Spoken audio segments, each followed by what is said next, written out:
Hello, welcome back. A lonely tag on the table today. So I've done 21 days of journal pages, but we're still in lockdown. I'm going to do, what have we got left? 14 days of this is what I made today, or something that anyone can try. If you are like me, you like Pinterest and you scroll and you pin and you scroll and you pin, but you never make stuff. So what I'm doing today, I'll see if I'm smart enough to overlay the picture in the video, but otherwise I'm going to show you on my phone. It's a pocket with tags in, which I think is quite simple, and judging by the shape of the pocket, I thought I can use these buff manila tags that I have quite a lot of because they're already the shape, and then I end up using them just turned over. So the size of these are about 8 across by 16, except I'll probably only make the pocket 8 seems right. So I'm just going to cut that off, and then we've got our new little base. What I'm going to do is I'll make more than one so that you can see if you do a vintage style, if you do this style, if you do that style. Because I was just thinking if I maybe give this one a lip. So I'm just going to score it to see. So that goes off and this gets a little lip. Maybe you want to tuck something in, or something. So rather than not do it, if it comes into my head, I'm going to do it. And then the next thing is, just keep in mind, I didn't read instructions. I'm just going for it based on what the picture is. I clicked through on that pin and I couldn't see any instructions and I couldn't see any further details, but I'll put the details of the pin and the website associated with it in the instructions in any case.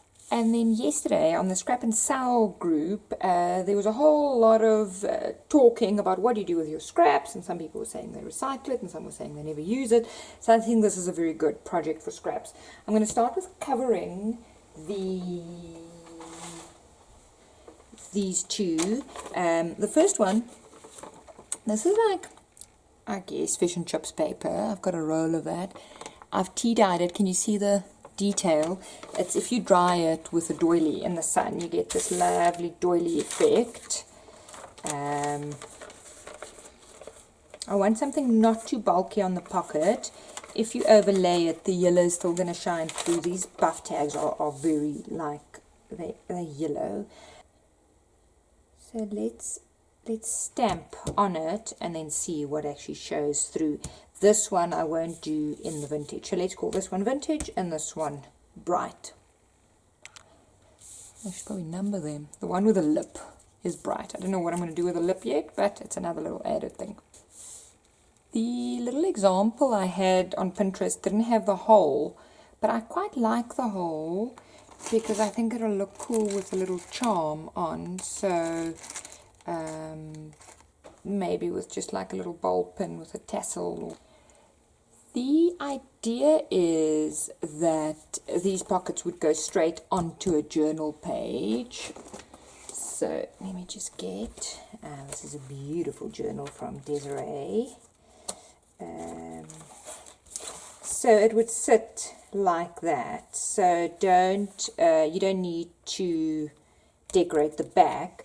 Just keep in mind now, as we're doing tags and things, that you obviously losing like 0.5 centimeter probably in glue space.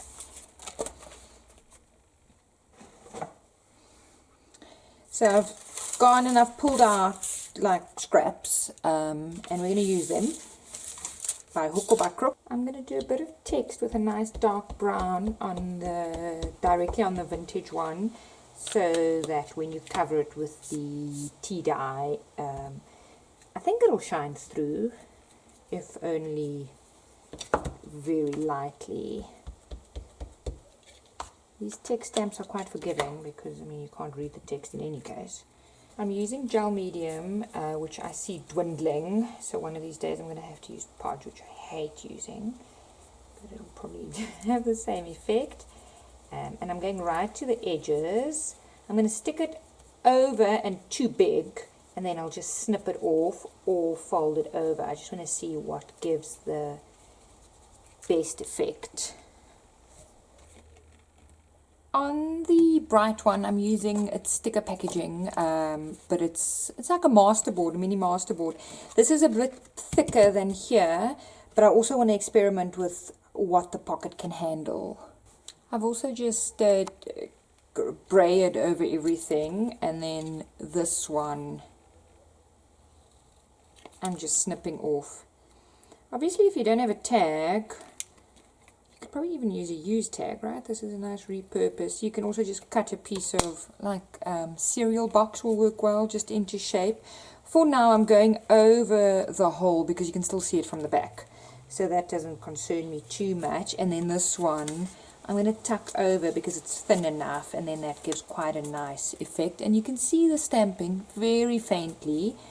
And then with this lovely doily tea dye.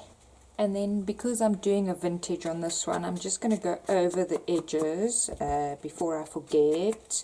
And I'm just doing it with old paper because this one won't be, it'll be a proper traditional vintage. I've also seen people use actual pockets, like jeans pockets, shirts pockets, like a nice old lacy pocket, something like that. So if you're into thrifting clothes that are maybe not great to wear anymore, the pockets are very often the bits that are embroidered and things. So a pocket will be quite good. The bright one, I'm just dragging through the pink because I didn't wrap it around, so the edges are far more visible. And then I'm now going proper bright, right? There's no hiding here. Okay, so those are starting to take shape. I'm going to turn my attention to the little tags that go in there. On the inspiration picture, they just have little, they almost look like this sort of size, like end papers, matchsticks. But I mean, what is this? This is a centimeter. I think that's just on the edge of the right size. Probably 1.5 would look better, but also I want to stagger the sizes to make it less boring. So this is a standard, like a normal tag I'd call it, which is 4.5, almost 5 by 9. I think that's the edge of what would look good in this, I don't know what to call it, an upside down tag pocket. And then layer some stuff on. I've got these little pre-cut washi strips, so I'm just going to put that over this little flap so that I can start dealing with the flap too. This is an end piece on a 12 by 12, which I know lots of people, I don't know what you call a gutter piece, lots of people end up not using it. So this is a good place to fit that in. It was just slightly smaller, so that's why I did the backing. I'm going to glue the little just 2 edges so that when that's fastened and you do want to use it as a tuck spot, that can also work. So it's really just to add as much detail as you can on these little pockets. I've got some of this trim which I'm going to put right at the edge there, even if it hangs over the flap. In retrospect, the pocket with a flap is much easier to decorate suddenly because you start off with dimension because of the fold. I've got some vellum here, which circle's been cut out. So I'm going to layer over a little bit on the one side, because that can also be a side tuck again. So it's a pocket with lots of things happening on it. So the idea is really to use your scraps. I'm just going to give it a little half circle punch before I stick it down, just to give it that you can see something must go in there. I'm just cutting some strips. The paper is all light at the back, so you can write on it. And I'm taking care to do them in different widths and different lengths. just to see how they layer once you start putting them in the pocket, and then we can start doing strings. So, I mean, I'm really at scraps and things. I want to use things in a different way. So this is a little sticky note. I love sticky notes, but I never use them. So I'm gonna make it into a little tag that then can also fit in here. So on this one, I've just given it a little decorative edge, and I'm using the tag punch on the 2 inches should work. Turning it into a tag that I'm just adding the little sticky note on. So all of that goes into the pocket again. Because of the green and things, it starts picking up on the pocket. So I think that pocket probably is heading towards being filled enough now. I'm just going to stamp a little leaf inside of the bulge or the cloche. Beauty and the Beast, I guess. It's just little details that actually make a page interesting. It's don't think you don't have the funds and you don't have the stuff. Tiny, tiny, tiny things add a lot of detail. Okay, I've added a little ball pin with a little fluffy and a piece of lace and a mini little tassel, tied in some baker's twine, and then I put a brad through the hole because I don't necessarily want to see the hole. You could probably also just make the hole smaller, but I didn't. You could also leave the hole out of the tag. So when you put it on the page, you can either, I don't mind if my journal has dangles out the bottom, but some people don't like that. You can also just position it a little bit higher on the page. And then what I normally do is I just, the ball pins are quite pliable, so just press it flat. It bends slightly, but then it's flat on the page. There's a little bit of weight with the tassel, but all in all, in a junk journal, you will hardly notice it. Or you can just put flat things on your charm. Okay. I'm now just adding like a little cluster layered embellishment, a little banner that I cut, flowers that I have on my desk from previous projects. You can add some stickers. Because of this was a collaged background, there's far less necessary. I mean, you can also just put a word on, anything like that. How decorated or how plain you want this is entirely up to you. Just keep in mind the tags must still tuck in, that it doesn't get, is there such a thing as too busy? Let's tuck it in. Just a tip, when I glue down buttons or add buttons, I always put thread through the holes. To me it just looks more finished. So I don't sew it on. I just, you put the thread through and you glue it on, but it looks like it's sewn on. So that gives a far neater effect. And I mean, you can even actually, I didn't tie this off, but I like the long dangly, so that's quite good. I even went further and I put some little beads on the dangles from the button. So I mean, you can make it that this dangle is there or the flower is there, but I mean, you get the idea. So now I'm going to stick it on, and then we can add the tags. So there's a highly decorated and embellished tag, pocket tag. Either way, you started with this. That's step one. I'm going to do the vintage one now, and I'll do it slightly different. If you were stitching, this would look beautiful stitched. So these little pockets take a lot of tags. Actually, you can really layer it in. And then I wanted to do a little tuck there. Let me just see, maybe just a little die cut.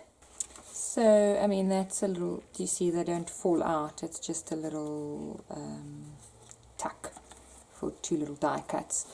Also, if you add little extra things in your journal for a gift, for example, they can use those things to decorate something else again. Okay, so that's shall we call it a loaded pocket to start off with. Yeah, and all of these I did in mostly the same color thread, but again, if you wanted something far more explosive, you could do that. Okay, we're back to the vintage one. The vintage one, I'm not going to do the dangle and things. I'm going to make it a little more contained. So that's got the little vellum side pocket. So something like that big die fits in nicely because you can still see what's going on, and it ties in with the vintage. Again, selection of tags. This is just it's quite a heavy card. This is cork, just a little fragment that I've got left, and then the big tag that we spoke about. I don't think it needs to go bigger than that. This one is now far less elaborate than what the other one was, so I'm going to add some lace on the side. Cut the lace at an angle because I don't want to hide the pocket shape.